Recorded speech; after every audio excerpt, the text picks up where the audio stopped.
Mahakama Kuu ya Tanzania masjala ndogo ya Dar es Salaam leo itaendelea na usikilizaji wa maombi ya dharura nambari 24511 mwaka 2025 yaliyofunguliwa na Humphrey Polepole dhidi ya mkuu wa jeshi la polisi nchini Tanzania IGP na wenzake wanne.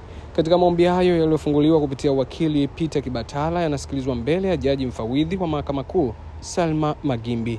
Tayari mama wa mwanasiasa Polepole Anna Mary amefika mahakamani hapo kwa ajili ya kufuatilia mwenendo wa kesi hiyo.